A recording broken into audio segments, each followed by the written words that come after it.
ᵛᵉŻᵏ. I will speak now.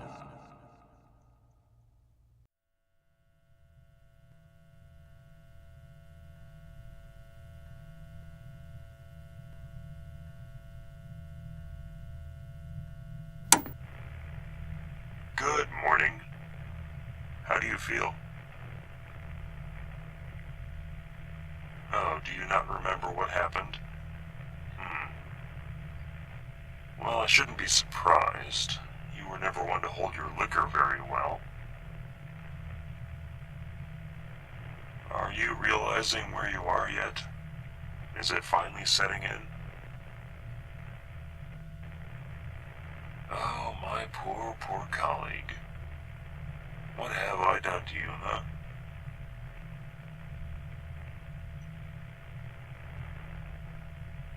I know you were wondering why I'd been cultivating such a large amount of the Genesis mushroom, and sample Y-32 at that. Y-32. My most aggressive specimen to date. My pride and joy. And your downfall, as you will soon come to realize. You're always so cocky, so arrogant. You think you own the facility, just because you won that silly little prize. Your research paper is pathetic. Renewable energy through love and healthy soils. I question every day why they'd give you a doctorate for this, let alone a Nobel Prize. My research is superior to yours in every way, shape, and form. My mushrooms grow quicker, build structures, they can digest almost anything, produce more energy than your pitiful crop ever could, and most importantly, they have a mind of their own. Yes, they're intelligent.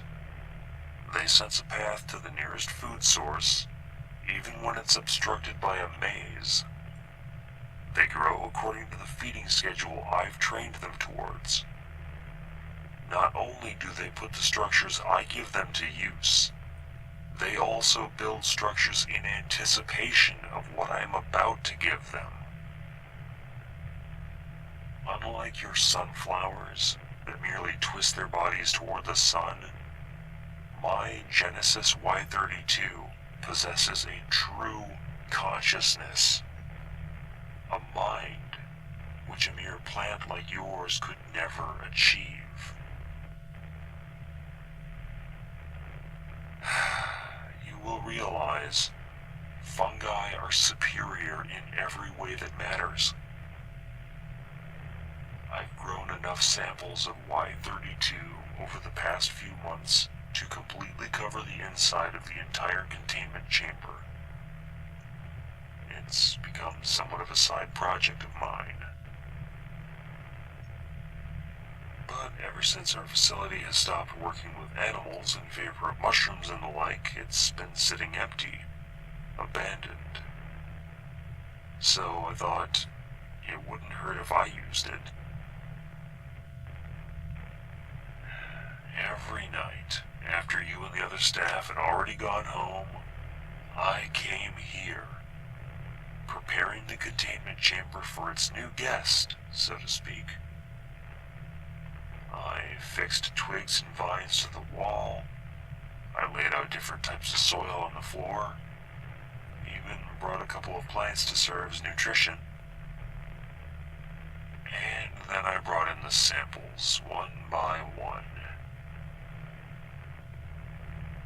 Of course, I left their habitats shut at first. I couldn't risk having Genesis grow and infect me with its spores once I re-entered the room the next day. But yesterday, I'd finished my work. I've completed my little project. And wouldn't you agree that it is absolutely beautiful?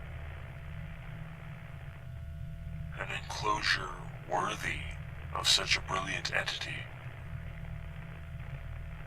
So I finally took you up on your offer. I followed you to the bar that you'd been wanting to take me out to for months now. A nice night out between colleagues, just like we used to do all the time, wasn't it? I always hated those nights. Did you know that? I wanted to impress you. Wanted to be part of your group so badly. I wanted to prove that I was just as smart as all of you, as all the other scientists. Engineering, renewable energy, cancer research, a cure for anxiety, and whatever else our organization had you guys develop, it all seemed so impressive. But of course, I could never keep up.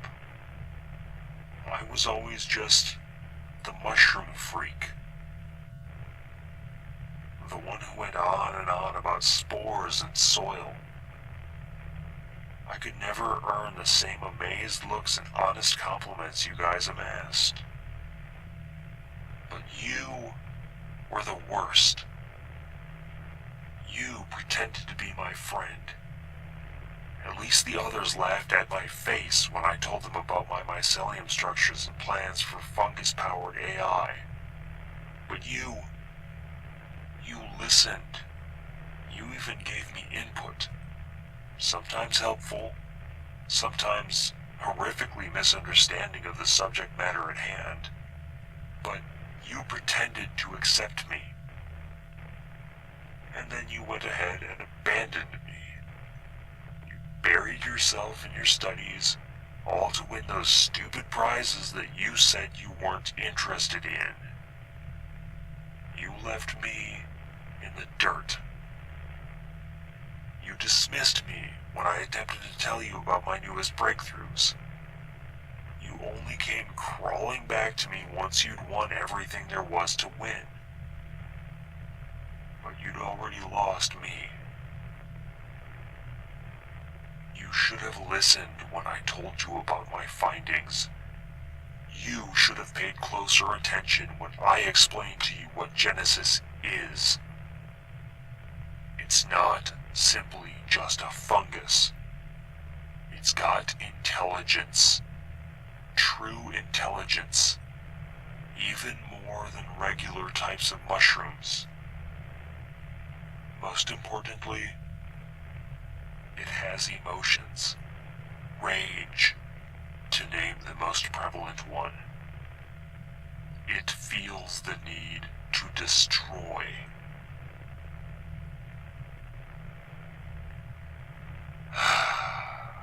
During my research, I seem to have accidentally chosen to delve further into the samples that reflected my own feelings. And in doing so, I've created something more powerful than I could ever have anticipated. I placed you here last night and opened the habitats. I was hoping your body would be little more than mycelium and bones by now. And yet here you are, still alive. I was confused at first. I thought perhaps I'd accidentally made Genesis Y-33 obedient to humans in general, instead of only making it harmless to me in particular. But then I realized the problem wasn't that it did not want to consume you. It did, and still does. But, you see, it has bigger plans for you. Your body is already saturated with its spores. They're buried in your skin, stuck to the inside of your lungs, inhabiting every single cell of your body. It has already claimed you. Soon mushrooms will grow from your skin, fill every inch of your body, take over every function of muscle you've ever had. You'll become one with the fungus, and in doing so, not only will you lose everything, doctorate, Nobel Prize, your life. The fungus will gain so much. A brain. The structures needed to develop further, to become more than I could allow it to evolve into. Then, it'll be the true origin of something new. The true Genesis. Maybe then you will recognize my work. I'm no longer the mushroom freak. From now on, I'm the creator of the new you. Accept your new life. Y-33. You're about to become part of a new life form like the Earth has never seen before. All that's left to do is wait.